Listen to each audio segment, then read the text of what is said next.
Welcome to this explainer. Today we're unpacking Mustafa İslamoğlu's mind-blowing insights on the soul, life, and true happiness. Okay, let's dive into this. Have you ever actually thought about the hidden meaning behind your own breath? In Islamic theology, that exhale sound, hu, isn't just air. It literally reflects the Creator's constant presence. Think about a guy blowing on a fire. None of his actual physical body transfers to the flames, right? Exactly. God's breath sparks our soul, giving us intellect and free will, without passing on his physical essence. Now, what's really interesting here is the huge difference between God's constant names and his changing actions. We respond differently. Hamd praises his unchanging nature, while shukr shows gratitude for his specific, changing actions. But shukr takes action. True gratitude means giving back, using the exact same blessing you just received. So, here's a mystery. Why does Surah al-Ikhlas specifically command us with the word qul, meaning say? Because actually saying it out loud transforms your inner faith into reality, officially rejecting any fake idols. You know, the Quran rarely argues God exists. It just treats his presence as an obvious, observable baseline. Picture this. If you see 3 stacked bricks, you automatically assume a builder put them there, right?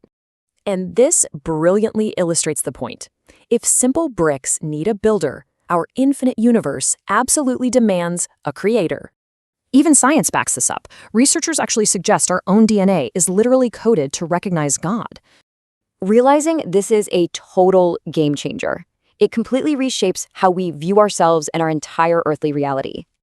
But hold on, what actually happens when our physical breath stops? Let's look at the medical reality. In Islam, true death requires 3 systems to fail: circulatory, nervous, and respiratory. Brain death alone isn't enough.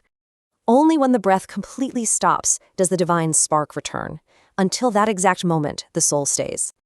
So, what's the ultimate goal of this living, breathing soul while we're still stuck down here on Earth? We often chase fleeting earthly pleasures, foolishly tricking ourselves into thinking that stuff equals true, lasting happiness. So the crucial point is this: real happiness, it's simply knowing the Creator, the ultimate source of everything. The big question is, are you just chasing temporary highs or drinking from the river of true happiness? All right, welcome to this explainer. Today, we are going on a seriously mind-bending journey. We're going to travel all the way from the very creation of the universe right down into the deepest logic of the human mind. We're looking at some truly profound concepts today, drawing from deep theological and philosophical texts to figure out exactly how ancient scholars viewed existence itself. Now, have you ever stopped to think that every single breath you take could actually hold the secret of how the universe was created? It sounds wild, right? But what's really fascinating here is the root sound hu. It's the literal sound of our breath, pointing to the divine Hüve. In these texts, that sound is deeply connected to the divine presence and the very expansion of reality. So every single breath we take isn't just basic biology. It's seen as a metaphysical sign. It points directly to the ultimate reality, reminding us of our absolute origin with every single inhale and exhale. So let's dive into our first major concept, the universal breath and the mystery of Hüve, to see how the cosmos itself is practically breathing. There's this incredible term used by Islamic mystics, Nafas al-Rahman, which translates to the breath of the Merciful. Basically, they don't see the universe as just some static, lifeless object. Instead, it's this highly dynamic cycle completely driven by this cosmic breath. What this means is that the universe is in a constant, ongoing state of creation, that's the exhaling, and dissolution, the inhaling. So even things like decay or destruction aren't viewed as chaotic at all. They are literally just a natural, essential part of this divine cosmic breathing. It's the ultimate rhythm of the cosmos. And what's amazing is how Scripture actually mirrors this exact cosmic rhythm. Take Quranic chapters like Inshikak and Infitar. They literally represent the exhaling and inhaling of this universal breath. You see, Inshikak represents the expansion, the giving of breath, kind of like the cracking open of the seed of existence. On the flip side, you have Infitar, which represents the contraction or the taking back of that breath. The whole universe is effectively breathing in and out through these epic cosmic phases. Okay, moving right along to section 2, the divine spirit. Let's see how this grand cosmic breath scales all the way down to you and me. When the text mentions that God breathed into him of his spirit, we have to be super clear about what that actually means. The human soul is a divine reflection of the Creator, absolutely not a literal physical piece of Him. The source text strongly rejects ideas like reincarnation or pantheism. We aren't just divisible fragments of the divine walking around, we are reflections, essentially holding a mirror up to the absolute. Think about it like you're blowing on a campfire. You're the one blowing, and the fire gets ignited, right? But no part of you actually transfers into the flames. You don't lose a piece of yourself, yet the fire is suddenly ignited and just bursts into life. That is the exact metaphor used here to explain how the divine breath sparks human consciousness into existence, all without transferring any literal physical parts of the divine into us. So, what exactly catches fire inside of us? Well, through this divine breath, we're granted these partial, limited versions of God's absolute traits. For instance, our partial intellect directly reflects absolute intellect. Our partial will is a reflection of absolute will, and our partial power comes from absolute power. It's these specific reflections that fundamentally separate us from the rest of creation, giving us this profound, even if limited, level of consciousness. All right, let's pivot a bit to Section 3, Names, Actions, and Gratitude. This is where we look at a really fascinating theological contrast regarding how God interacts with the world and how we're supposed to respond. So, there's a really vital distinction made in these texts between Esma and Efal. God's names, the Esma, are entirely eternal. They're constant and unchanging, representing the absolute divine essence. But on the other hand, his actions, or Efal, are variable. These actions constantly fluctuate. They increase, they decrease, and they respond incredibly dynamically to human behavior and the everyday choices that we make. Because of this difference, our response is essentially split into two categories, hamd and shukr. Hamd is this unconditional praise that is directed entirely at God's constant essence, his esma. It absolutely shouldn't change whether you happen to be experiencing a personal loss or a massive gain. But shukr, that is conditional gratitude. It's directed specifically at the efal, those fluctuating blessings and actions that we experience every single day. Now here is where it gets incredibly practical. Real gratitude, true shukr, actually requires action. You have to give back from the exact same type of blessing you were given. Check this out. Zakat, which is financial charity, is the specific gratitude for wealth. Sharing knowledge, that's your gratitude for intellect. Giving advice is how you show gratitude for the gift of speech. And dedicating your life to struggle and charity is the ultimate gratitude for life itself. You see, you can't just say thank you for having a sharp mind. You literally have to go out and teach. Okay, moving from our actions over to our words, let's jump into Section 4, the command say, and how it's used to construct the mind. 2,697. That is a massive number. It's exactly how many times the name Allah appears in the text. It's the most frequently mentioned name by a complete landslide. And why is that? Because the primary goal here isn't just to tell nice stories. It is actively trying to construct human understanding of the Creator, placing that exact concept at the absolute dead center of human cognition. So, how does the text actually build that understanding? A lot of it comes down to the sheer power of a single command, kul, which translates to say. Whenever you add the command kul right before a verse, it totally shifts the paradigm. It takes a basic news statement and turns it into a psychological anchor. It demands a loud verbal declaration. And by forcing the reader to say it exactly as commanded, it instantly rejects any of our own personal made-up definitions of God. It leaves zero room for misinterpretation.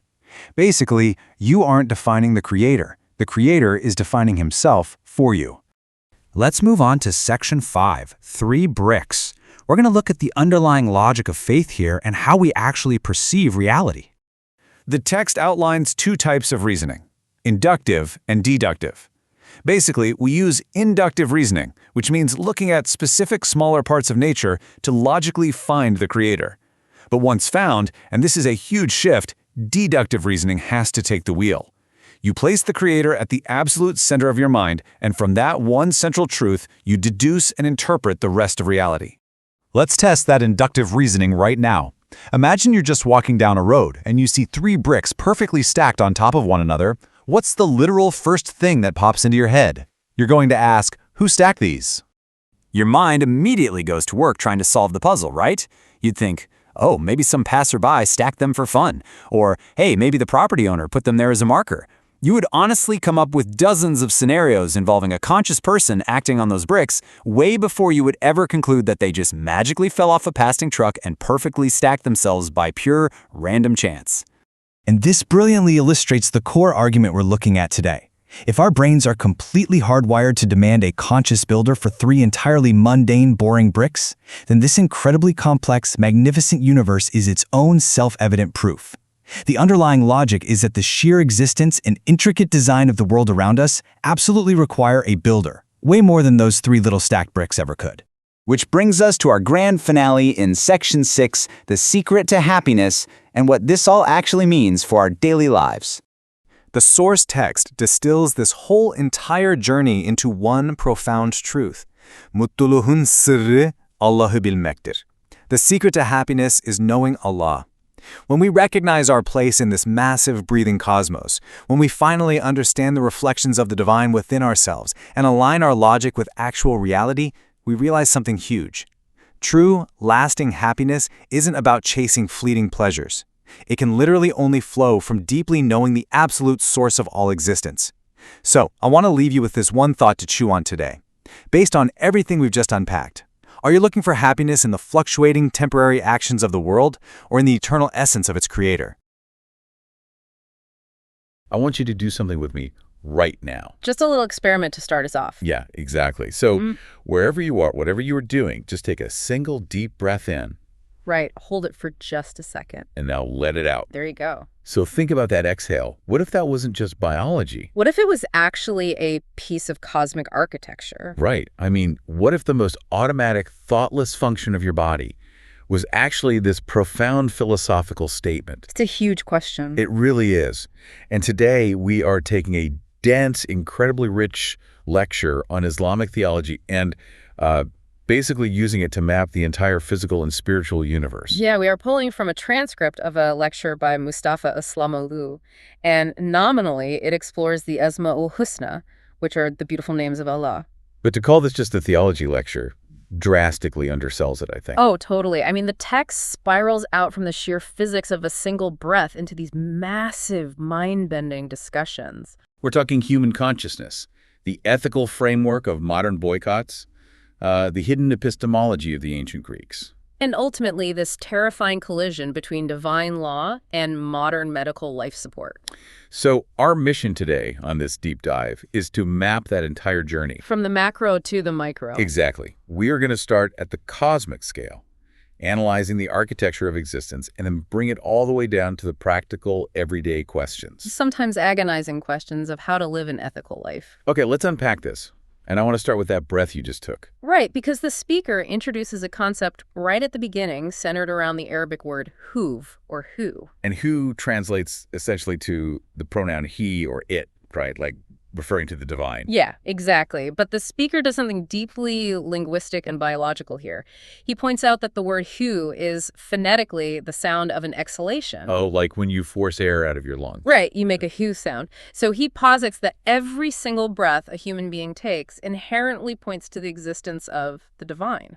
Wow. It's this continuous rhythmic testament to existence that you are participating in, whether you are actually aware of it or not. So the sound we make, just staying alive, is essentially an involuntary vocalization of this name. That is the foundation he builds upon, yeah.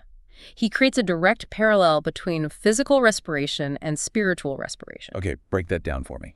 Well, consider the mechanics of the physical body. You take in air through the lungs, oxygen enters the bloodstream, and then the heart pumps that life-giving force to every single organ. Right, and if the liver or the brain is deprived of that oxygen, tissue death begins almost immediately. Exactly, and the speaker maps this exact biological mechanism onto the spiritual body. Wait, slow down. I understand physical oxygen hitting the blood, but what is the actual mechanism he is proposing for a spiritual body? That's a great question. I mean, what is the equivalent of oxygen here? The spiritual equivalent of oxygen is the divine name He, which means the ever-living. So the breath of Hu is the vehicle that brings this divine vitality, this absolute life force, into the human being. That makes sense. And here's where the text gets incredibly granular. Just as physical oxygen powers different functions depending on which organ it hits, like fueling digestion in the stomach or synapses in the brain, this spiritual breath transforms. Depending on what part of the human experience it touches. Exactly. Yeah, the source outlines this transformation, and it reads almost like a spiritual anatomy textbook. It really does. It states that this divine vitality enters as a pure light, a nur. And when that light interfaces with the physical eye, it manifests as physical vision. Right. But when it hits the inner eye, the consciousness, it becomes insight. And the progression continues through our entire emotional and cognitive spectrum. So how does it affect the rest of us? Well, when that divine breath permeates the heart, it metabolizes into love. Oh, wow. Yeah. When it reaches the reasoning mind, it solidifies into wisdom. And when it settles into our memory, it becomes the act of remembrance. That's a beautiful way to frame it. The underlying logic is that your ability to see the sky, your capacity to love your family, and your power to deduce complex problems are all fueled by the exact same source energy. Just filtered through different spiritual organs. Exactly. That mirrors the Stoic idea of the logos animating the universe. But here, it's distinctly tied to a continuous active rhythm rather than just a static presence. It's very dynamic. But I have to push back on this framework a little bit. Sure, go ahead.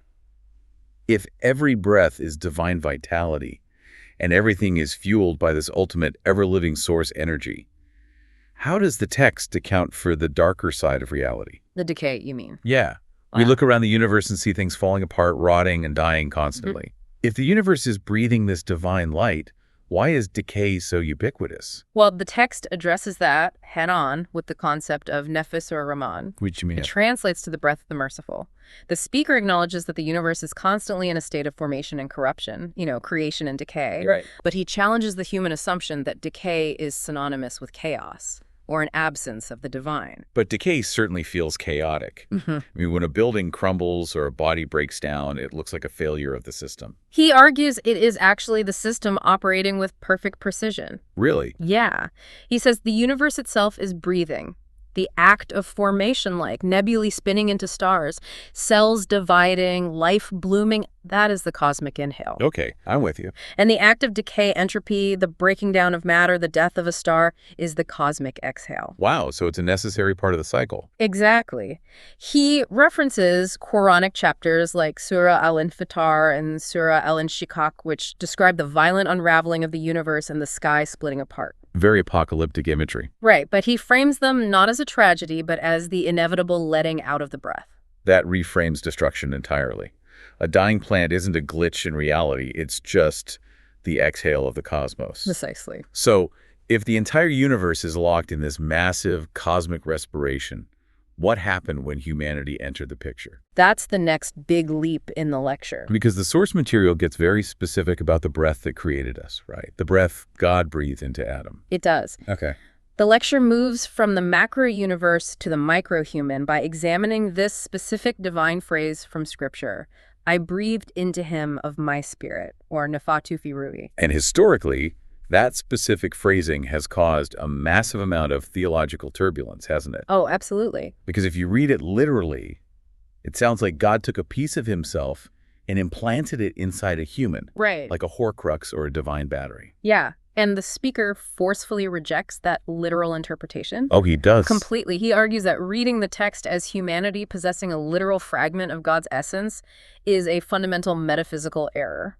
So we don't have a piece of God in us. According to him, no. He actually traces this specific misunderstanding as the root cause of beliefs like reincarnation. Wait, how does reincarnation connect to this? Well, reincarnation relies on the idea that a detached piece of the divine soul is just migrating from body to body, trying to eventually return to the larger whole. Oh, I see. So if it's not a literal piece of God, what is it? Is it like a divine jumpstart? A jolt of energy that just boots up the human machine? It is far more elegant than a simple jolt of energy. The speaker uses a brilliant analogy to clarify the mechanism. He talks about blowing into a fire. Okay, paint that picture for me. Imagine you are standing over a bed of dying, smoldering embers. You lean down and you blow a steady breath into them. Right. The embers suddenly ignite and flare up into a roaring fire. Yeah, the oxygen feeds it. Exactly. Yeah. But did any physical part of you, your cellular structure, your literal essence, transfer into those flames? No, the breath was just the catalyst. The oxygen I provided allowed the embers to realize their potential to become a fire. The text argues that the divine breath acts upon humanity in that exact manner. That is fascinating. It doesn't deposit a chunk of divinity into our biology. It acts as the ultimate catalyst that elevates our state of existence. Elevates us from what exactly? Well, the speaker makes a crucial linguistic distinction here between the pre-human creature, which he calls bishar, and the true human being, insan. So the bishar is just the biological entity, the primate walking around, eating and existing alongside the animals. Exactly. And the divine breath is what transforms the bishar into insan. And what does that transformation actually entail? What that breath ignites in us is the capacity to hold partial fragments of absolute divine attributes. Partial fragments. Right. We do not possess God's essence, but we are granted a microscopic reflection of how God operates. Give me an example of that. We are granted partial will, derived from absolute will. We receive partial sight, derived from absolute sight.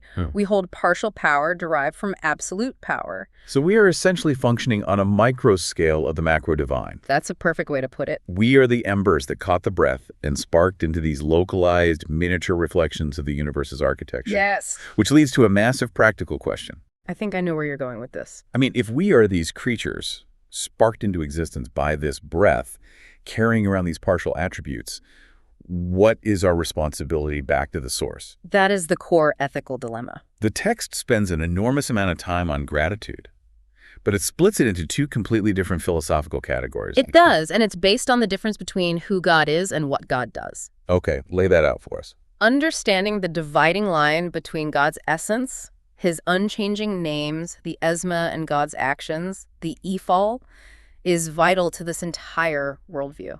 So essence versus actions. Exactly. The speaker argues that human beings completely conflate two distinct responses, hamd, which is praise, and shuhr, which is gratitude or thanks. Let's define the mechanics of that, because in my daily life, if someone buys me a coffee, I say thank you. Right.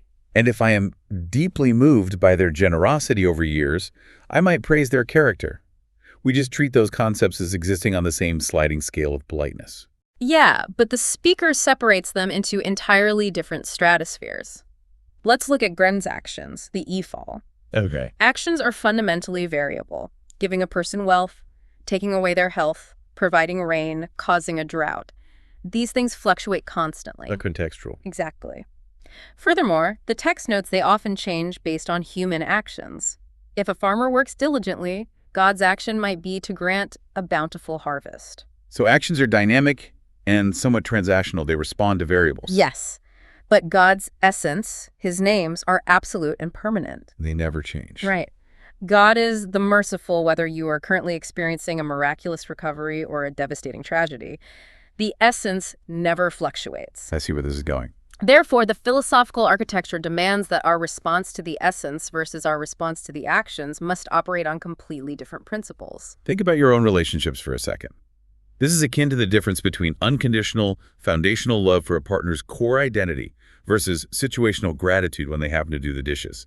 That's a really good analogy. You don't stop loving their essence just because they forgot a chore. Exactly. In this framework, ham praise is reserved strictly for the essence. Unconditional praise. The speaker is uncompromising on this. He states you must praise God whether he gives you a child or takes a child away. Which is an incredibly heavy philosophical lift for a person in pain. It is. But why does he say this? Because hamd is not a reaction to a specific event. It is the acknowledgement of the absolute unchanging nature of the divine. Right. You are praising the perfect coordinate of reality, which remains perfect regardless of your temporary, localized suffering or joy. Which clarifies why shukr, actual gratitude, operates so differently. If hamd is for the unchanging essence, then shukr is the reaction to the fluctuating actions. Exactly. How does the speaker define true gratitude if it's tied to these temporary blessings? Well, the text's definition of gratitude is physically and ethically demanding. It completely rejects the idea that gratitude is just an internal feeling or a verbal thank you. Oh, really? Yeah. The speaker argues that true gratitude must be paid in the exact same currency as the blessing you received. Explain the mechanics of that currency. Because if I receive an unexpected windfall of money, my instinct is to feel thankful. Maybe say a prayer. The text says that is insufficient. Utterly insufficient. If God's action was to give you wealth, Your shukr must be zakat, charity. Okay, I have to act on it. You must deploy wealth to show gratitude for wealth. If you are granted the blessing of a sharp intellect, you cannot just feel smart and be thankful. Your gratitude is the act of teaching others. You pay it back in the currency of knowledge. Precisely. The source gets shockingly granular here, too.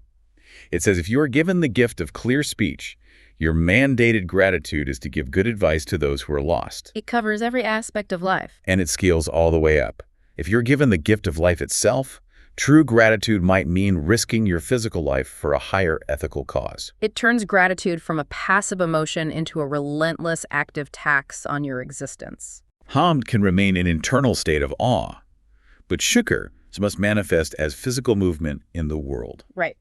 And if you do not act in the currency of the blessing, you are, by definition, ungrateful, regardless of what is in your heart. That is a tough pill to swallow. It demands action.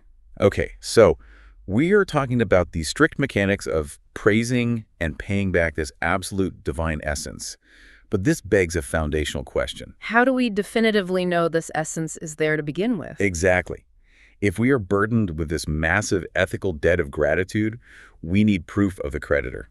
Fair point. But the source material takes a fascinating detour regarding how the Quran approaches the concept of proof. It is a radical departure from Western apologetics, honestly. The speaker points out that the Quran never actually attempts to prove that God exists. Wait, really? For a foundational religious text, that seems like a massive oversight. Why wouldn't you start with the proof? Because the epistemological framework of the text views existence itself as the absolute undeniable proof. Oh, I see. The speaker notes that the word Allah appears nearly 2,700 times in the Quran.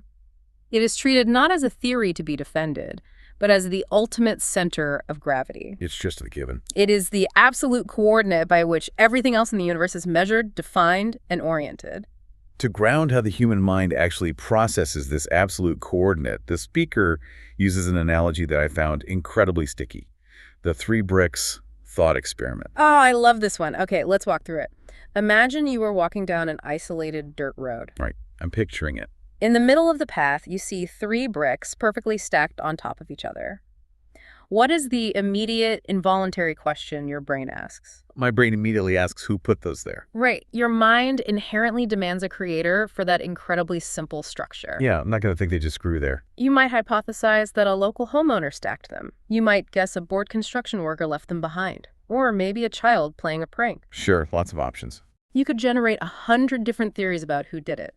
But the speaker points out that out of 1,000,000 theories, your brain would never accept the hypothesis that the wind blew those 3 bricks into a perfectly stacked, balanced column by accident. Right. My cognitive wiring absolutely rejects the idea of random assembly, even for 3 dumb blocks of clay. Exactly. Now scale that up.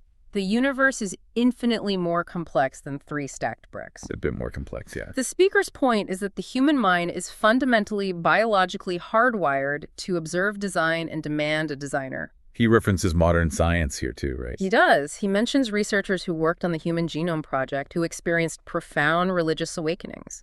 They realized that humans are physiologically, neurologically constructed to look at the hyper-complex, miraculous structure of reality, from the orbit of electrons to the mechanics of the eye, and deduce an author. So to say it happened by itself is a violent denial of our own cognitive architecture. Yes. So we are built to look at the parts, the bricks, the cells, the stars, and deduce the existence of the builder. That process is called induction. You're looking at specific, localized parts to infer a general rule or discover the whole. Okay, induction. And the speaker says induction is the perfect tool to find God.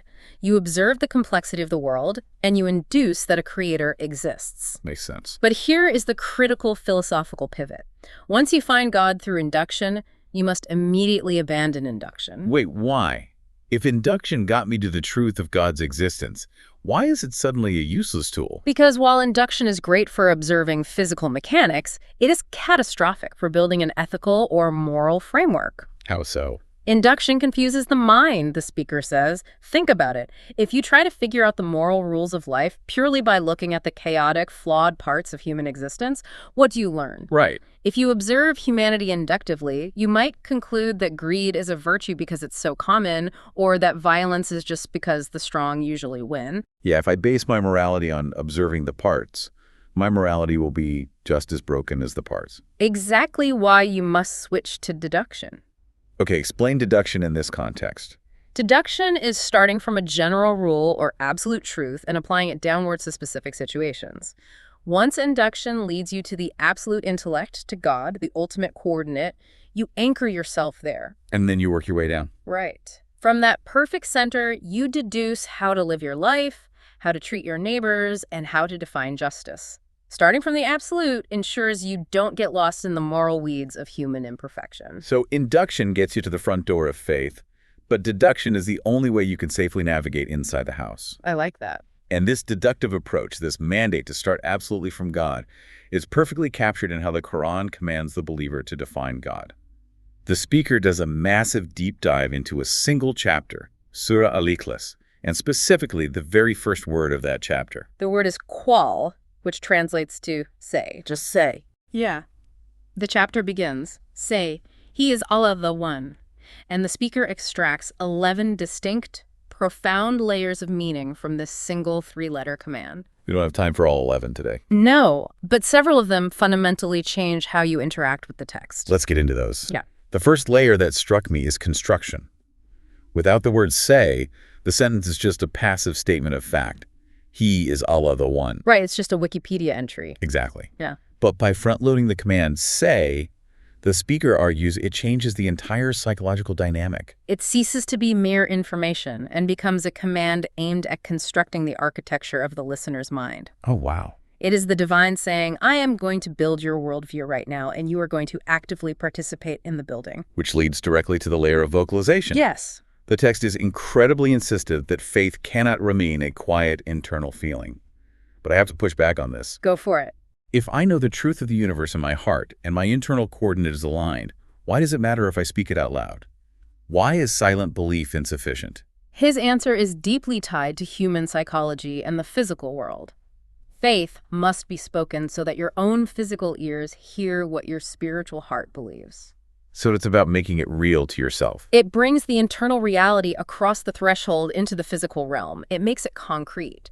Furthermore, the speaker argues that remaining silent in a world full of false conceptions of God is an act of complicity. Oh, that's heavy. It is, and that ties into the layer he calls the monopoly on definition. Right. The command, say, immediately followed by God's definition of himself, establishes that human beings do not have the jurisdiction to invent their own definitions of the divine. It is a devastating critique of idolatry, both ancient and modern. Absolutely.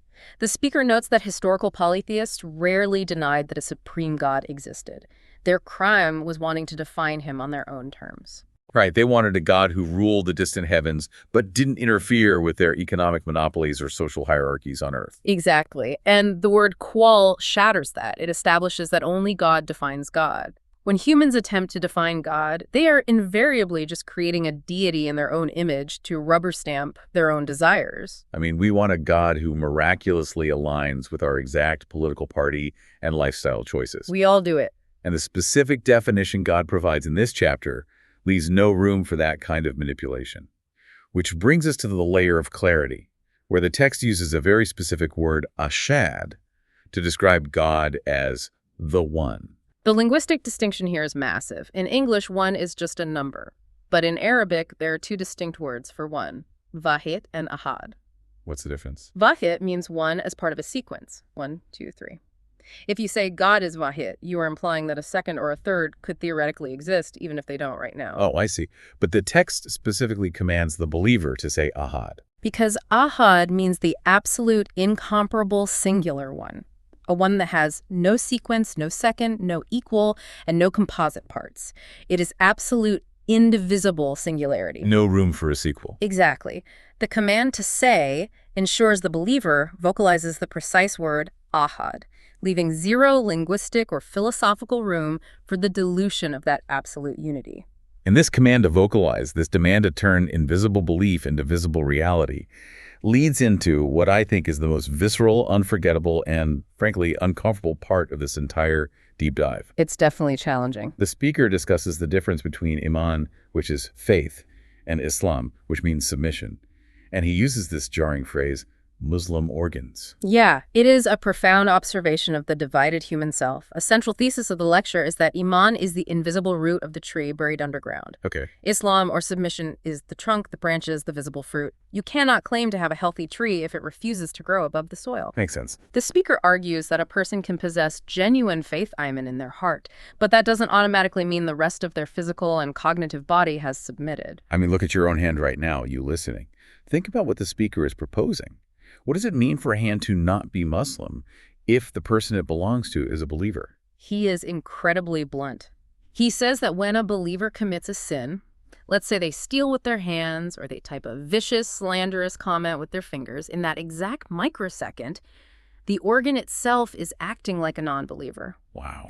The hand is committing an act of physical treason against the divine coordinate, even if the heart that is physically pumping blood to that hand still holds faith. That completely shatters the way we usually excuse our behavior. We usually say, I made a mistake, but I'm a good person at heart. Right. The text is saying, your heart might be good, but your hand just committed an act of disbelief. It forces you to confront your own compartmentalization. We all compartmentalize. How often do you hold a core, beautiful belief about justice or empathy in your heart, but your daily actions, your hands, operate under a completely unsubmitted, ruthless, capitalist philosophy? It's so true.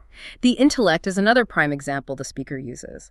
You can have a heart that believes in the divine, but an intellect that operates entirely on cynical, materialist logic.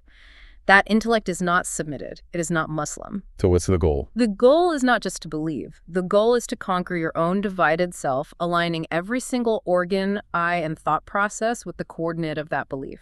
And this intense pressure to align inner belief with outward action is immediately put to the test in the second half of the source material. Yeah, the Q&A section. The lecture shifts into a Q&A session, and the audience starts throwing incredibly tough, messy, real-world dilemmas at the speaker. They're essentially asking, okay, we understand the cosmic breath and the divided self, but how does this help me survive tomorrow? The Q&A is fascinating because it forces this lofty theology to prove its worth in the mud of modern life. Let's go through some of these.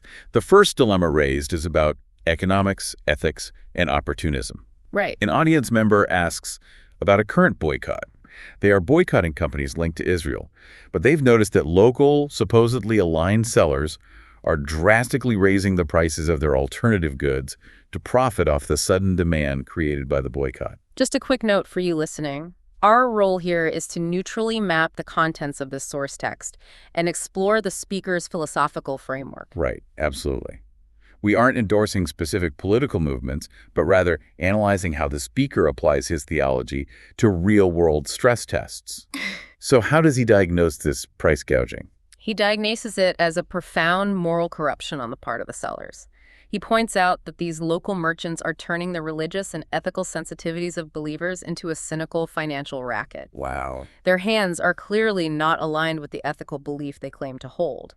But what is truly insightful is his advice to the people participating in the boycott. Because the natural human reaction to seeing that corruption is to throw your hands up and say, well, if the local guys are scamming me, I might as well just go back to buying the boycotted goods. And he explicitly warns against that.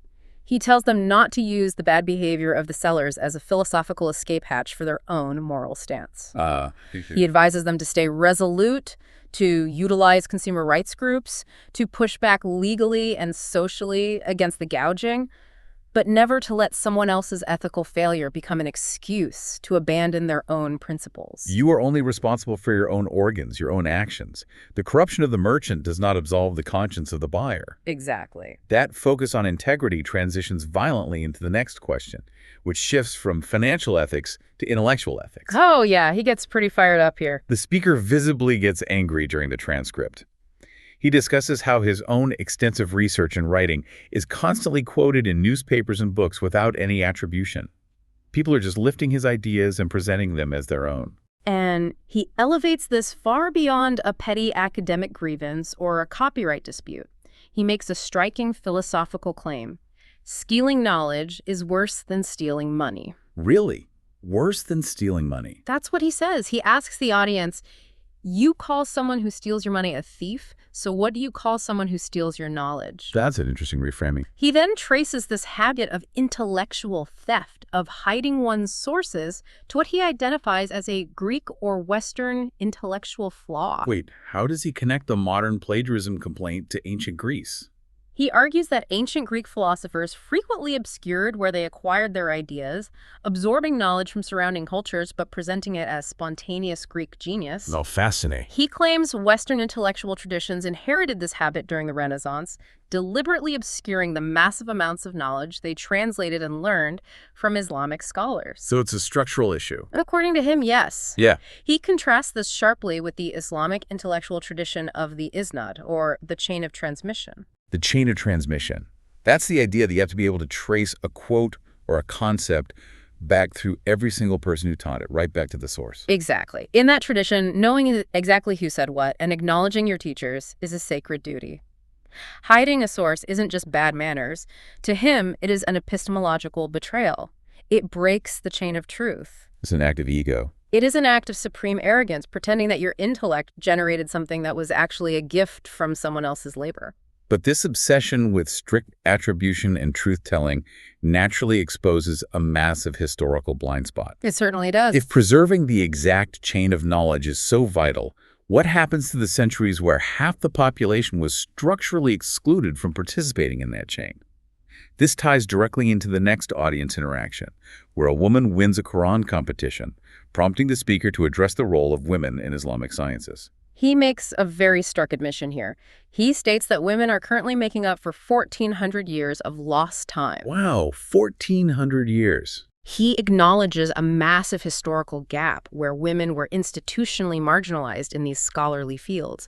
But crucially, he argues that this gap is a cultural deviation from the origins of the faith, not a feature of the theology itself. And he resurrects these powerful historical examples to prove that female intellectual leadership is the actual tradition. He points to Aisha, the wife of the Prophet, highlighting that her intellect was so formidable and universally revered that the foundational masculine leaders of the empire men like Abu Bakr and Umar would physically stand at her door to seek her legal rulings and theological interpretations. He also mentions Salama, whose political and theological counsel was instrumental in early Islamic history. He points out that renowned heavyweight male scholars of later centuries, figures like Ibn Taymiyyah and al-Zamakhshari, were shaped and educated by female teachers. He's really citing the receipts here. He is using the history of the chain of transmission to prove that the recent centuries of female exclusion are the anomaly. He is demanding a return to a baseline where the intellect of a woman is recognized as a vital, indispensable link in the chain of truth. And speaking of understanding the full scope of that truth, the next question comes from a student who asks for a comprehensive reading list to truly understand Islamic civilization. This part is brilliant. The speaker's response blew my mind because he doesn't just list books. He outlines a massive epistemological triad.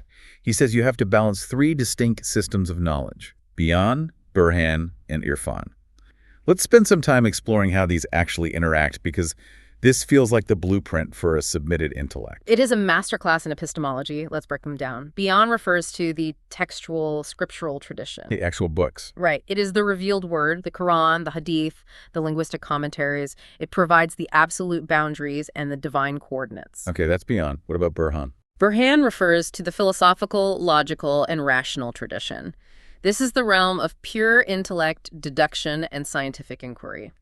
It's championed by giant thinkers like Ibn Sina, also known as Avicenna, and Ibn Rushd, or Averroes. Okay, so logic and reason. And the third one? And finally, Irfan is the mystical, intuitive Sufi tradition. It is the experiential, emotional knowledge of the divine. The speaker insists that a healthy mind must synthesize all 3. But what happens if you don't? What does a person look like if they only build their worldview on one of these pillars? He argues that isolation leads to pathology. Ooh, explain that. Well, if a person only relies on Biyan, only reads the strict, literal scripture without logic or mysticism, they become a rigid dogmatist. They see the rules, but they lose the spirit and the context. They become inflexible and often harsh. Okay, what if someone only relies on Burhan? They just read philosophy and logic. If you rely purely on Burhan, you risk becoming a cold rationalist. You might be able to logically deduce the existence of God, like we discussed with the 3 bricks, But your relationship with the divine remains purely academic. All head, no heart. Exactly. You lose the spiritual core, the warmth of actual faith. It becomes a mathematical equation rather than a lived reality. And if someone completely abandons the text and the logic and only focuses on Irfan, the mystical experience, Then you lose your grounding in reality entirely. A purely Irfan approach can lead to esoteric delusions. You might mistake your own psychological experiences for divine revelation because you have no textual, beyond, or logical Burhan framework to test your experiences against. so they balance each other out. To truly understand the civilization and to protect your own mind, you must weave them together. The text provides the map, the logic navigates the terrain, and the mysticism provides the fuel for the journey. It's an incredibly high bar for a student to reach. But the final two questions of the Q&A bring all of this soaring intellect, all this philosophy and history, crashing right back down to the most agonizing, visceral realities of human existence. The real-world stakes.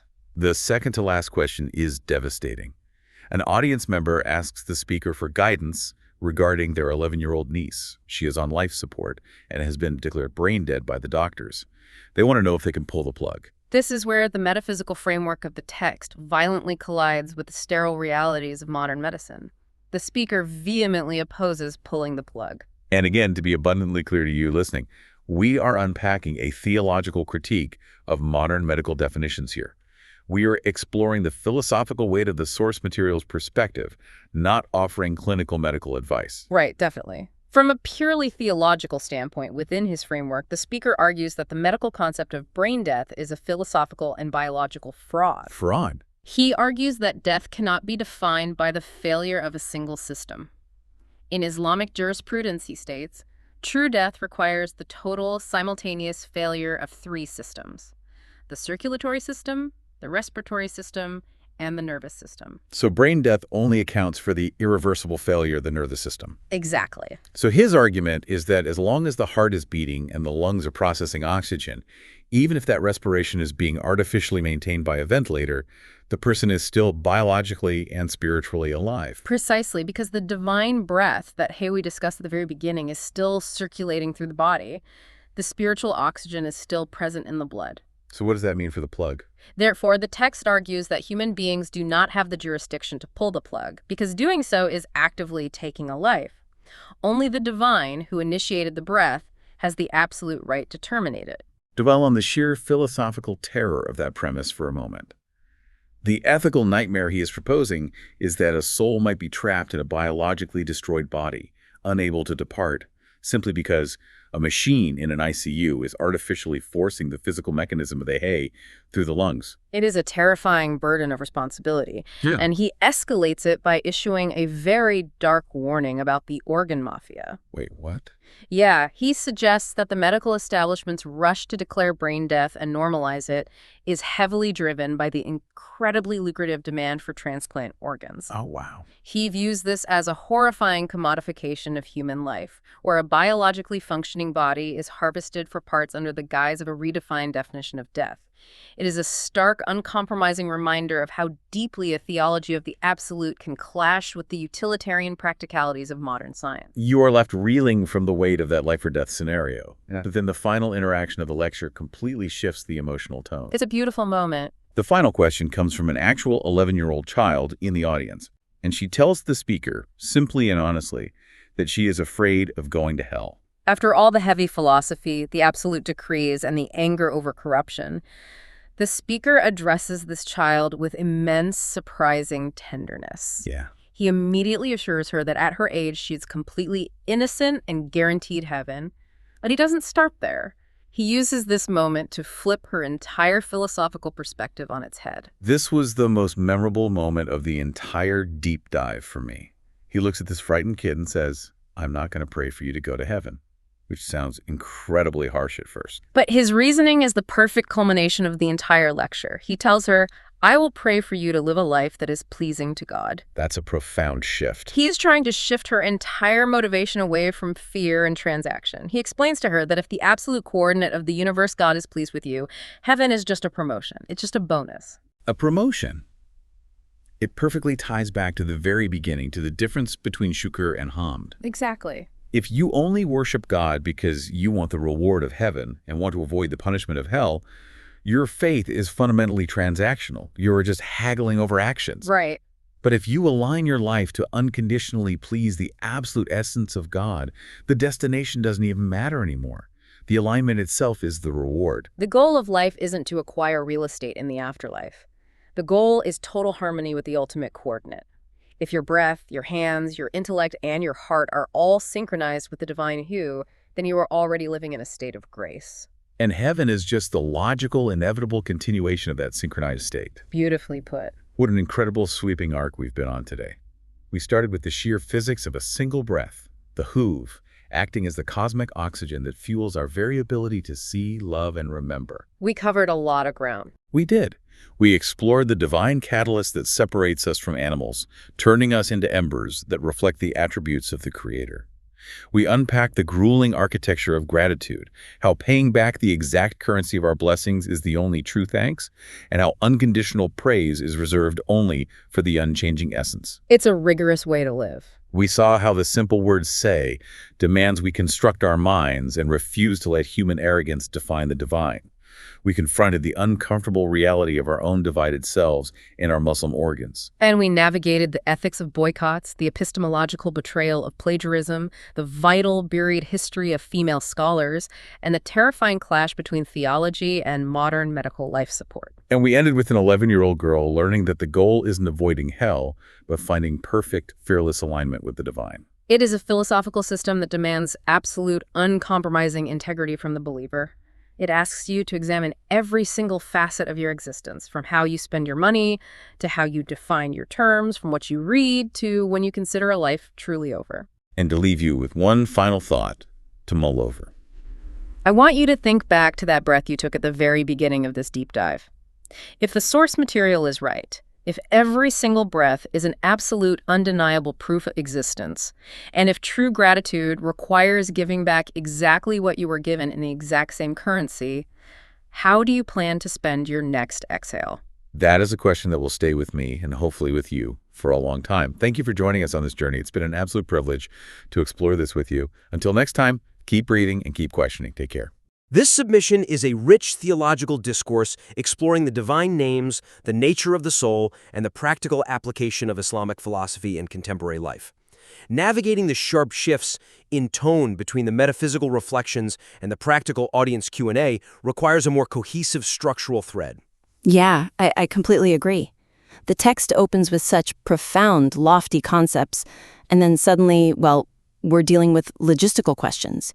It's jarring. It really is. I mean, the material makes a strong case for its philosophical depth right from the very beginning. Oh, definitely. The author highlights the nuanced differences between praise or hamd for God's essence, the esma, and gratitude or shukr for God's actions, the afal. Right, which establishes this incredibly contemplative atmosphere. Yeah.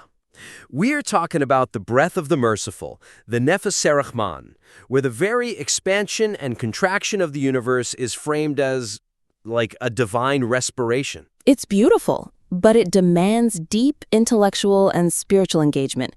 You know, you're asking the reader to step out of their mundane reality and consider the metaphysical architecture of existence. Yeah. I mean, the exegesis of the word "who" alone requires a massive amount of focus. Exactly. But then we hit the second half of the text.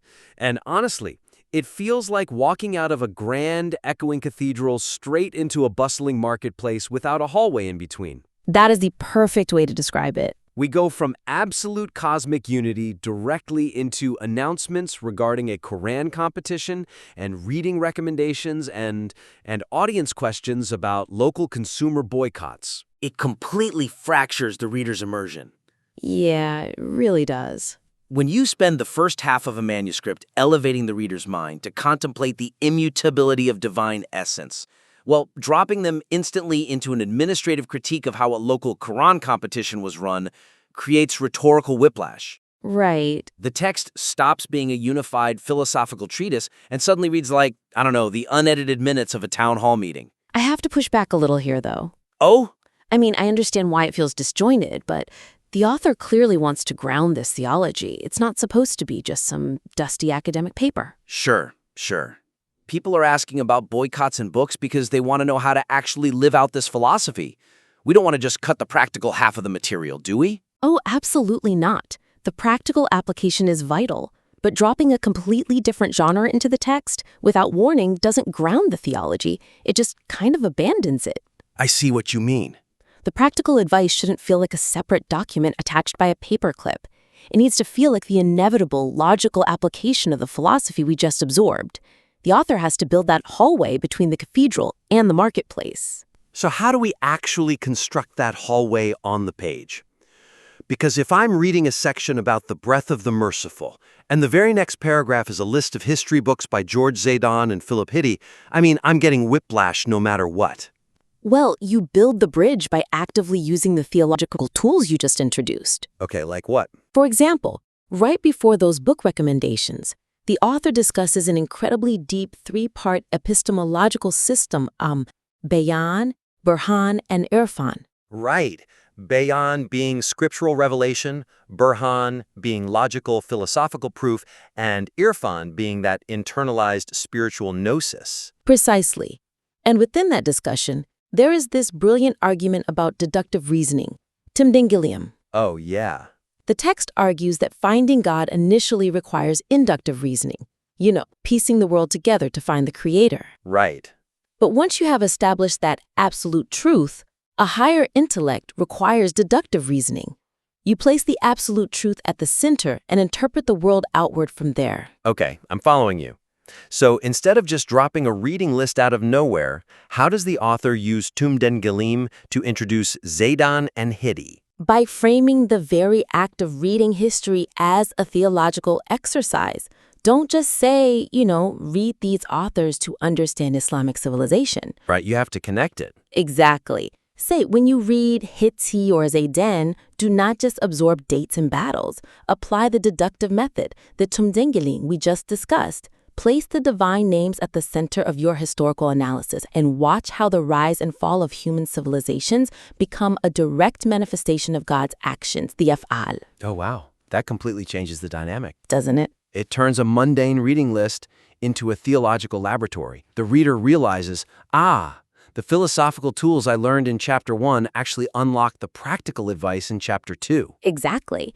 It synthesizes the two halves of the document perfectly. Let's see if we can apply that same synthesis to the audience question regarding the boycott. Yeah, let's look at that. So, a questioner notes that boycotting certain products has led local sellers to unfairly raise their prices, turning a moral stance into an unethical money grab by the locals. And the author's current response is, essentially, that's their moral failing, not yours. Keep boycotting, report them to consumer groups, and stand firm. Which is entirely practical advice, but it feels completely disconnected from the theology of the divine names we started with. Right. I was almost thinking the boycott question was just too worldly to keep in a metaphysical treatise.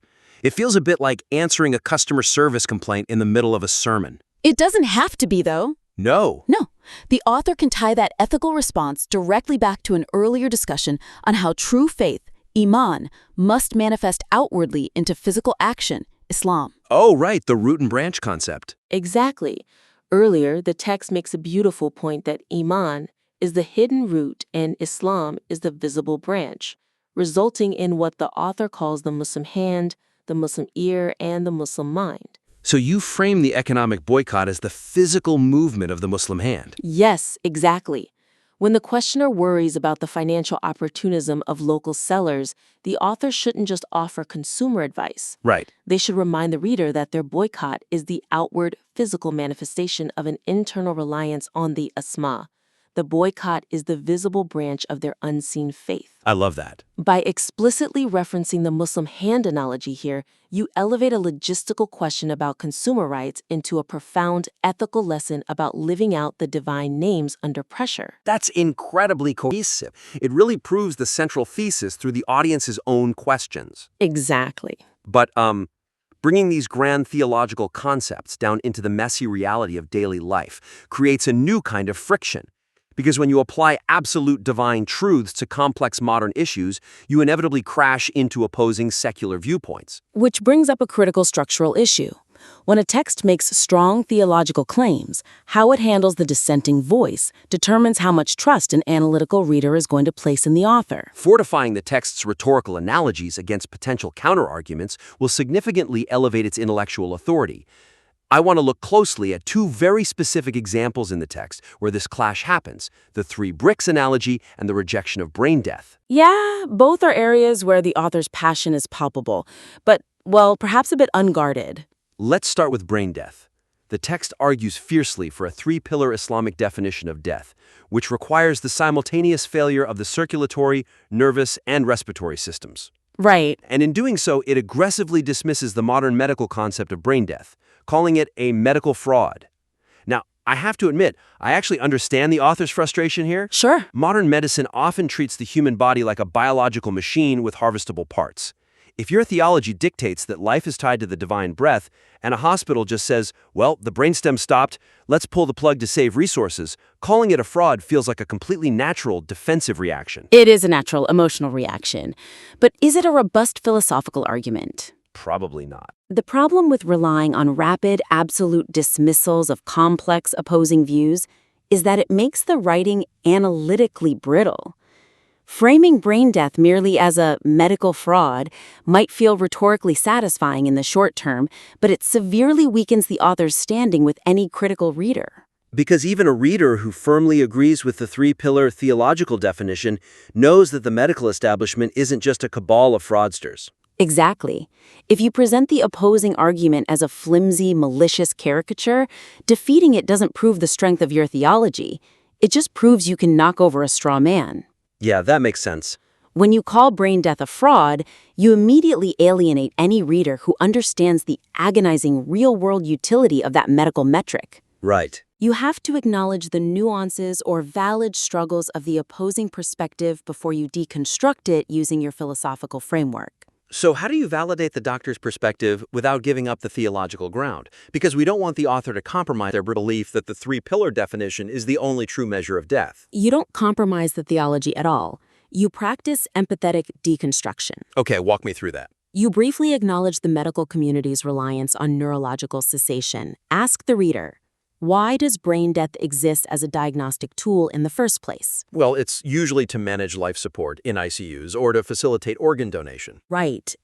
It is a utilitarian metric born of medical desperation, highly critical environments, and finite resources.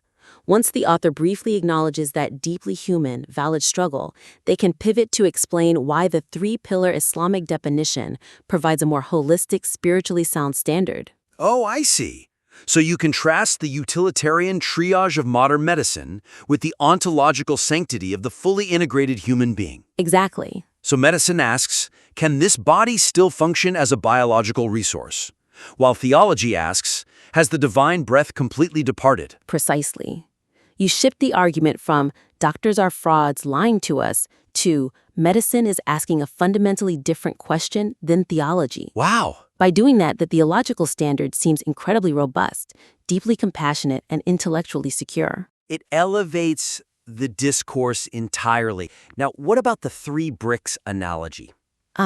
Yes. The text argues that if you see 3 bricks perfectly stacked on a road, you instinctively know a builder placed them there.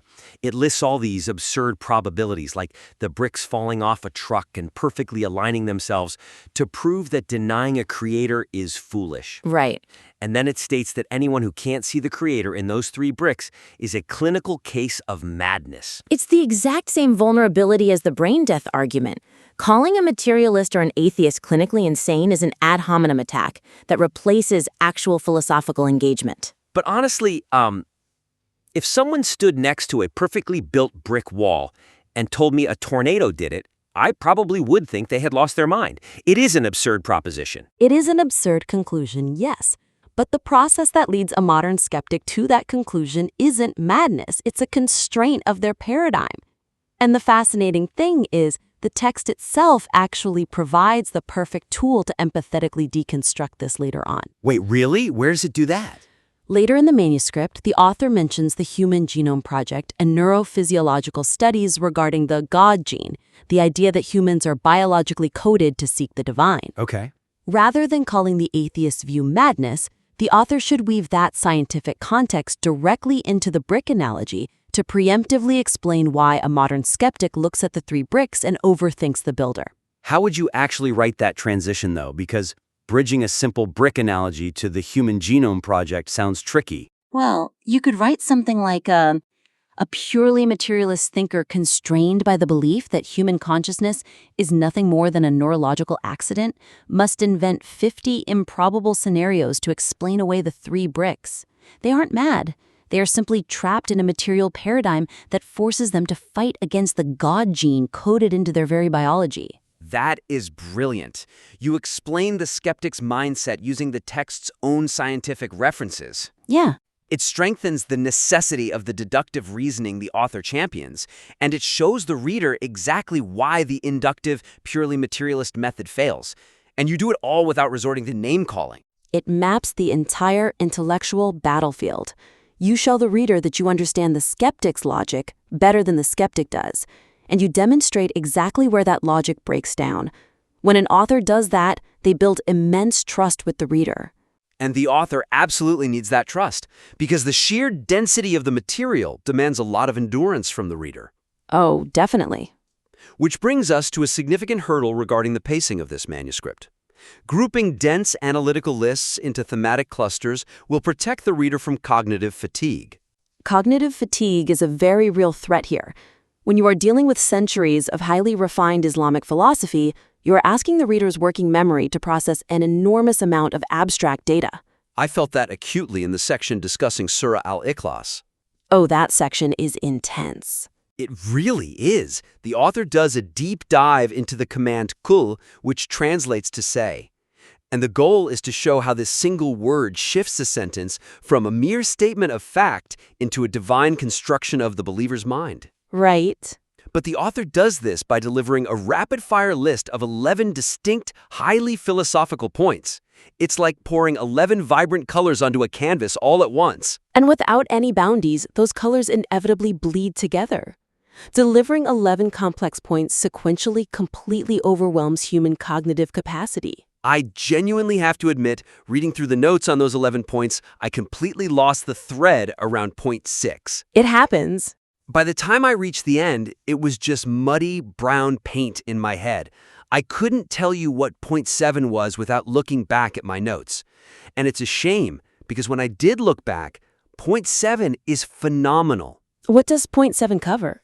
It makes this brilliant linguistic and theological distinction between the word vahid and the word ahad. Okay. Vahid means a one that can be placed next to other ones, like one apple in a basket of apples. But ahad means a singular, unparalleled, indivisible unity. It's a gorgeous insight into the nature of God. Oh, wow. Right? But because it was buried right in the middle of this unbroken marathon of a list, it didn't hit with any impact at all. That perfectly illustrates the danger of a flat list. The brain stops processing the items as individual, profound insights and starts processing them as a blur of endless data. The reader's attention wanes long before the conclusion is reached. So what is the fix here? Does the author need to be ruthless and just cut 5 or 6 of these points to save the reader's attention span? No, you don't want to lose that depth. The author has done the heavy lifting of extracting 11 profound truths. We just need a better delivery system. Okay. You need to consolidate the 11 separate points into 3 or 4 distinct, well-signposted thematic categories. You don't delete the files, you just create mental folders for them. Give them a staircase with 3 distinct landings instead of a sheer climb? Exactly. Let's look at the source text and try to build those folders organically. If we look at the list, point 3 talks about how the tongue must confess what the heart knows, so the ears can hear it and internal belief becomes a physical reality. Okay. And then point 9 also touches on this, emphasizing the absolute necessity of vocalizing truth, not just knowing it silently. So those 2 points clearly share a distinct DNA. You could group any point dealing with the mechanics of internalizing faith and making inner belief outward into a single subcategory. Let's call that cluster internal conviction versus external declaration. Okay, that works beautifully. The reader immediately understands the overarching theme of that cluster before diving into the specific mechanics. All right. What about the middle section? Let's look at point 5. Point 5 discusses how the command kul leaves no room for human beings to define God. It explicitly rejects the polytheist tradition, where mankind decides what the divine looks like, asserting that only God has the authority to define God. That's a strong point. And does another point reinforce that defensive posture? Yes. Point 10 states that false definitions of the divine cannot be met with silence. They must be actively countered. Perfect. So you group the points dealing with rejecting polytheist definitions and defending the nature of God into a second category. You could label that something like setting theological boundaries. I love that. You've grouped the outward declaration together, and you've grouped the defensive boundaries together. Yep. That leaves points like number 1 and number 4, which are really about the transformative nature of the command itself, how the word kul actually shifts the believer's entire worldview from passive observation to active construction. Which naturally forms your third folder. You could call that cluster the architecture of the divine command. It completely changes the reading experience. If a writer tells me, I have 11 dense theological concepts to explain to you, I am subconsciously bracing myself for an exhausting lecture. We all do. But if they say, understanding this divine command requires looking through 3 specific lenses, external declaration, theological boundaries, and divine architecture, my brain immediately prepares 3 buckets to catch the information. Insights like the difference between Vahid and Ahad shine so much brighter. Because they aren't competing for the exact same narrow bandwidth in the reader's working memory. Exactly. It honors the complexity of the material by ensuring the structure serves as a polished vessel for the content. It really removes the friction between the author's brilliant mind and the reader's understanding. And that goal, removing friction, really ties together everything we've explored today. It really does. First, we looked at how to bridge the grand cosmic philosophy of the first half with the practical realities of the second half. By actively using deductive reasoning in the concept of the Muslim hand to explain things like history books and local boycotts, the text stops feeling like 2 disjointed halves and becomes one cohesive worldview. Then we examined how to fortify that worldview against skepticism. Instead of simply attacking modern medicine or materialist philosophy as fraudulent or insane, engaging in empathetic deconstruction, contrasting utilitarian triage with ontological sanctity, or using the God gene to explain materialist constraints, builds an airtight, unassailable argument. And finally, we address the sheer cognitive load of the text.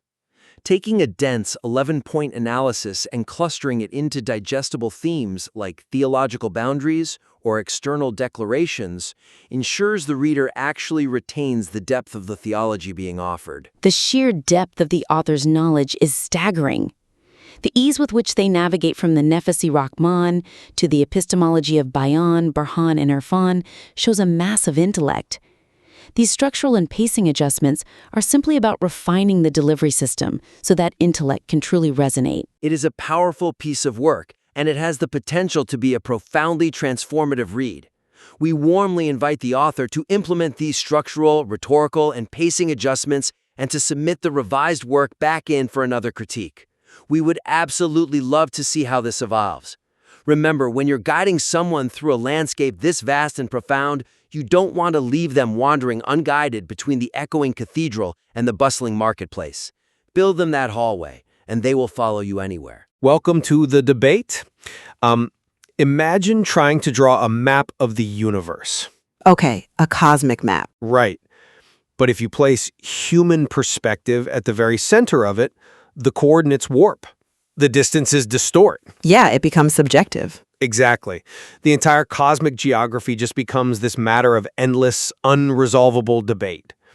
But if you place an absolute, unchanging coordinate at the center, suddenly everything instantly aligns. The map becomes readable.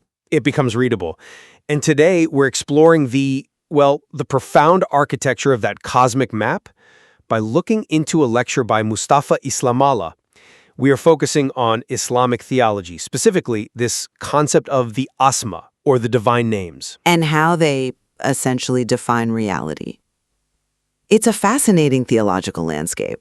And honestly, it forces us to ask a deeply uncomfortable question about our own existence. Right, about our place in all of this. Yeah?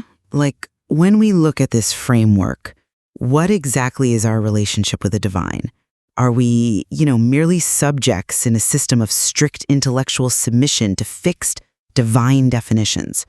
Or, and this is where I land, is there a mechanism for active, dynamic participation, where human agency actually influences how the divine intervenes in the world? Well, I take the position that this framework constructs a worldview of absolute human limitation. Absolute limitation. Yes, absolute. The underlying logic here is that the human intellect's highest, ultimate function is simply to recognize its own bounds. We are meant to deduce reality from a strictly defined, unchanging divine center. But we still have intellect and will. We do, but they are derived. They're partial fragments of an absolute whole. Our existence is entirely defined by our obedience to those fixed coordinates. And see, I take the opposing view. I argue that this theology actually elevates human agency to a pretty remarkable degree. Really elevates it. Yeah, absolutely. Rather than painting humanity as these passive observers in a static, predetermined universe, it frames the relationship as a highly dynamic exchange. It posits a reality where divine actions literally fluctuate. Fluctuate? Yes, in direct, proportional response to our ethical choices. It's about our active participation in the world. Well, to understand the sheer scale of the limitation I'm talking about, we have to look at the theological function of the word kul. Which translates to say. Right, say.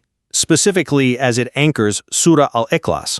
This isn't just, some linguistic instruction, it's a structural mandate. It completely removes the concept of the divine from the realm of personal interpretation.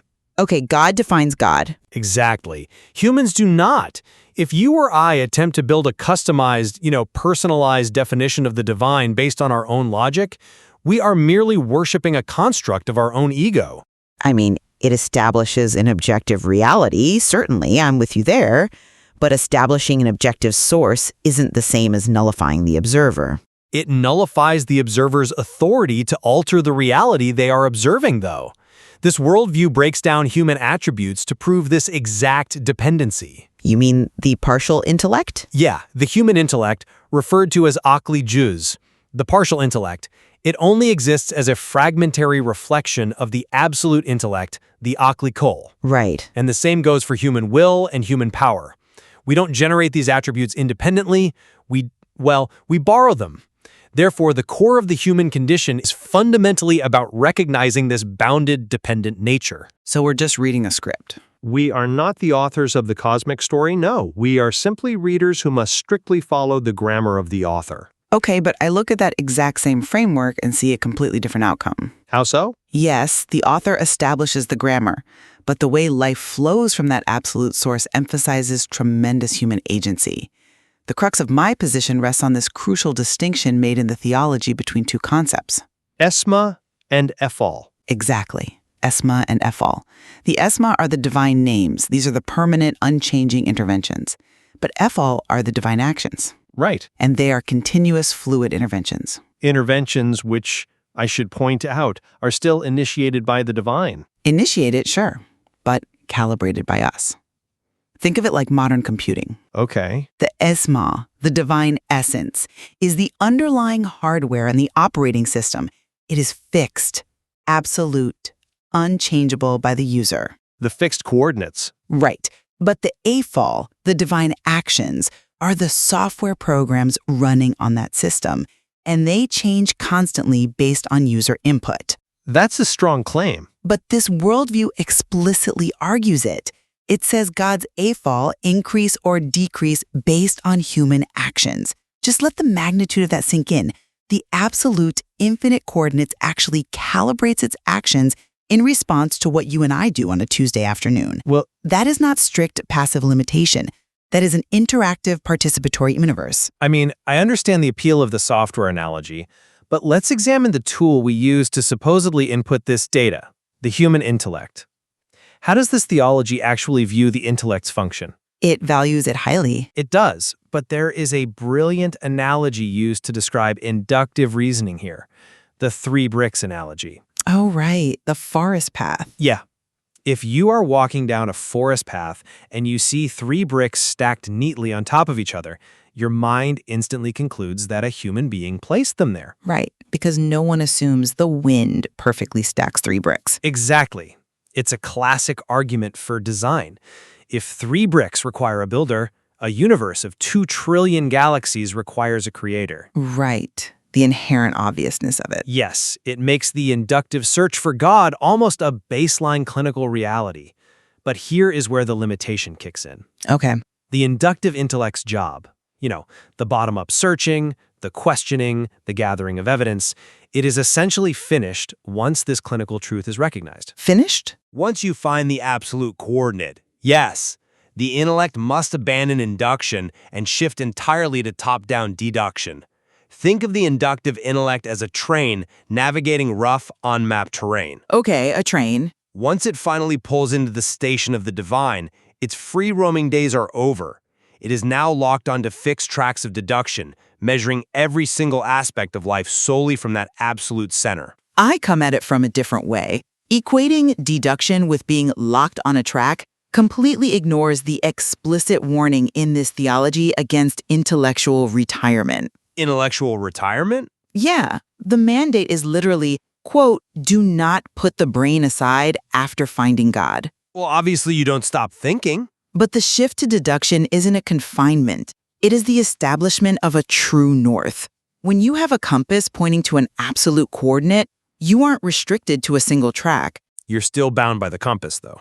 But you are actually free to explore the entirety of the wilderness without getting lost. But your exploration is entirely constrained by the premise. Deduction from the divine is considered the healthiest method precisely because bottom-up induction, if it's continued after finding the absolute, confuses the mind. It leads to arrogance. It confuses the mind regarding the ultimate source, yes. But look at what we are supposed to be exploring with this compass. The universe is described as a realm of continuous formation and deterioration, of cosmos and chaos. Right. The intellect isn't locked in a station. It is an active tool meant to process this constant state of becoming and dissolving. The intellect is the lens through which the abstract light of the divine transforms into practical wisdom, into societal structure, into profound love. So it's an engine. It's an active processing engine, yeah, not just a passive receiver of rules. That brings us perfectly to the actual mechanics of that formation and deterioration then, because I think it severely undermines your argument for an active processing engine. Undermines it? How? The theological concept for this cosmic mechanic is the Nafas al-Rahman, the breath of the Merciful. The entire universe operates on a cosmic respiration. Right, the inhale and exhale. Exactly. Breathing in represents formation, the emergence of the cosmos. Breathing out represents deterioration, the return to chaos. A chaos that remains perfectly controlled by the divine. Controlled by the divine, yes. Which leaves humanity where, exactly? In this framework, human existence is entirely passive. We are the particles caught in the inhale and the exhale of an absolute power. I wouldn't call us particles. We are the breath being breathed. You talk about us being an active processing engine, but this concept reinforces my position perfectly. The ultimate reality of humanity is our absolute reliance. We have zero independent momentum outside of this cosmic respiration. We don't breathe. We are breathed. I mean, I would agree with you if this worldview didn't carefully introduce a massive caveat regarding human identity. What caveat? It goes out of its way to reject pantheism. Well, yes, mainstream theology rejects pantheism. Right, the idea that humans are simply a literal piece of God floating around, or just particles in a cosmic wind. To counter this, it uses a very specific, deeply physical analogy regarding the divine breath. The embers? Yes, blowing on the embers of a fire. If we were purely passive, if we were just the breath itself, there would be no distinct human identity. But the breath is what gives the ember life. Without the breath, the ember is cold. It's dead. The breath initiates life, yes, but the breath doesn't transfer the substance of the blower into the fire. It acts as a catalyst. Okay. If we were purely passive, the fire wouldn't continue to burn on its own after the breath recedes. The breath is the wind, but the human fire, our distinct biological, intellectual, and spiritual reality, must sustain the heat. Sustain it through what? Through living. The theology argues that this breath turns into light in the eye, love in the heart, and wisdom in the mind. That transformation fundamentally requires a distinct, active human medium. We are not the wind. We are the fire that the wind ignites, and we are responsible for how brightly we burn. Well, let's test the reality of this human fire against how we are commanded to respond to the divine. If we have so much agency, how does this theology structure our ultimate duty? You're talking about praise. Yes. We need to examine the profound distinction made between hamd, which is praise, and shukr, which is gratitude. Okay. Hamd is directed exclusively at the Esma, the unchanging divine essence, and what is demanded of this praise? Absolute, unyielding constancy. Because the essence it praises is constant? Precisely. But think about what that requires of a human being in the real world. A human being must offer the exact same hamd whether they are handed a newborn child or whether they are burying that child. Wow, yeah. Whether their business flourishes and they gain immense wealth or whether they lose everything to bankruptcy. This is the epitome of absolute submission. It is strict. It demands that the human emotional response, the visceral, earthly experience of profound joy or agonizing grief, be entirely subordinated to the recognition of the unchanging absolute. This isn't about sustaining an active human fire. It is about the complete nullification of human circumstance in the face of divine permanence. That's a compelling argument. But have you considered the other half of the equation? The gratitude? Yeah. The emotional stoicism required by hamd is staggering, I won't deny that. But you are entirely correct about hand being directed at the unchanging esma. But this theology deliberately juxtaposes hamd with shukr, or gratitude. Right. And gratitude is directed at the efal, the fluctuating divine actions we discussed earlier.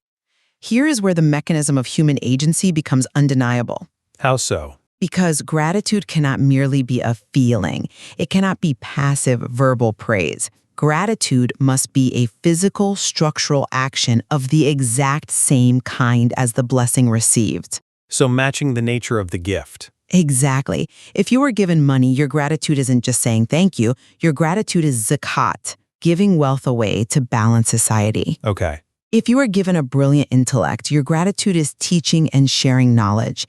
If you have the ability to speak well, your gratitude is offering good counsel. A physical action. Yes. Do you see the profound implication here? If you are listening to this, ask yourself, how often do you view your own gratitude not as a feeling you have on a holiday, but as a strict physical action you owe to your community? It's a very systemic view. It is. The ultimate goal here isn't just to generate passive worshipers staring at an unchanging essence. The divine actions, the EFAL mandate human actions in return. It creates an ethical, economic, and social engine where divine gifts must be actively recycled through human agency into the world. That is the definition of a dynamic participatory relationship. I see the elegance of that system, I really do. But you are treating this human action, this shukr, as an independent exercise of agency. Because it is an action we perform. But it is actually a compelled duty dictated by strict, unchanging parameters. Your agency is still just obedience to the coordinate. I disagree. Well, let's look at how unyielding these parameters are by looking at the physical vessel required for all this action. We've been talking about the spiritual definition of life. Let's look at the physical end of it. The medical ethics portion? Yes, this theology has a highly specific stance on medical ethics, particularly brain death. The brain death edge case is probably one of the most revealing parts of this entire framework. Because it is the ultimate litmus test for my position. This theological framework fiercely rejects the modern medical concept of brain death. It essentially labels it as medical fraud. Strong words. Very strong. It insists that true death requires the absolute irreversible failure of three specific systems: the circulatory system, the nervous system, and the respiratory system. Right. Why does this matter for our debate? Because it shows an absolute demand for strict adherence to divine definitions over human pragmatism. Pragmatism, sure. I mean, a modern hospital might find it highly pragmatic to declare someone dead based on brain function alone. It frees up resources, it provides closure to the family. It's efficient. Right, it's efficient. But the theology argues that humans do not have the authority to alter the definition of life to suit their convenience. God defines life and God defines death. We are strictly limited by that definition, no matter how technologically advanced or efficient our intellect has become. I agree entirely that the medical parameters are strict, but we have to look at the underlying logic of why they are held so fiercely. To enforce obedience? You see it as abstract theological submission overriding human pragmatism. I see it as the most profound defense of the biological human vessel imaginable. Defense? From what? From us. Why does this framework call brain death a fraud? Because it explicitly warns against the danger of prematurely dismantling a living human system. It warns against organ mafias. Right. It warns against families or doctors pulling the plug on a human being who might still possess the spark of life. It does cite instances of people regaining consciousness after being declared brain dead. Yes, it asks a chilling ethical question. How can you pull the plug when they have no voice to stop you? It is a dark question. This isn't about suppressing humanity. It is a fierce defense of the biological body. It proves that this theology deeply values the continuation of human physical life. It wants to protect the human fire from being extinguished before its absolute natural end. By taking the choice away? By honoring the physical agency of the human being, the very vessel required to perform the shukr we just talked about. It honors it so highly that it refuses to let medical efficiency override it. But the defense of that biological vessel still relies on the fundamental premise that humans do not own their bodies. Well, no. The framework argues that the plug is pulled by Allah. The ultimate control, the ultimate right to terminate or sustain, remains definitively out of human hands. We are caretakers of a rented property. Okay, we don't own the property, no. The absolute creation and the absolute termination are out of human hands. But what happens inside that property while the lease is active? What happens inside? Yeah, that is deeply within human hands. How that life is utilized, protected, and engaged in ethical action through shukr is exactly where our agency lives. Well, as we step back and view this cosmic map in its entirety, my stance remains that the architecture is fundamentally built on human limitations. Fair enough. From the structural command of kul that strips away our ego and personal interpretation of the divine, to the deductive locking of the intellect once the absolute is found, to the staggering stoicism required by Hamd, and finally the unyielding biological definitions of life and death. A rigorous system. The framework demands that reality be measured entirely from a fixed divine coordinate. Humanity's highest calling here is not to alter the universe, but to recognize our partial nature and submit intellectually and spiritually to the absolute. And my perspective remains that such submission is merely the foundation of the map. It's not the journey itself. You still see it as a journey. Absolutely. Through the intricate concepts of EH14, where the divine software responds to human input, and shocker, where divine gifts mandate active, tangible societal contributions, the framework provides a vibrant blueprint for dynamic human agency. It doesn't suppress the human fire by treating us as mere breath. It demands that we use our spark to illuminate and actively shape the world around us. We do find a profound point of convergence, however. Both of our readings acknowledge an undeniable shared truth within this theological framework. The absolute coordinate. Yes, the divine is placed as the absolute coordinate. It is the mandatory center from which all aspects of reality, whether spiritual or physical, must be measured. Without that fixed center, the intellect simply wanders in the wilderness. The coordinates must be absolute for the map to make any sense at all. It really leaves us with a compelling reflection, and it challenges listeners to look closely at their own assumptions about faith and existence. Do we view the human-divine relationship purely as a set of static beliefs, a rigid map we simply trace with our fingers in passive obedience? Or is it an interactive system of actions, a landscape we must actively navigate, where our choices echo back into the very fabric of reality? The balance between submitting to the coordinates and exercising the agency of the journey is something this material leaves deeply, wonderfully intertwined. It does. We leave it to you to weigh the balance between submission and agency presented in this framework. We encourage you to continue exploring the deep nuances of these concepts on your own. Thank you for joining us.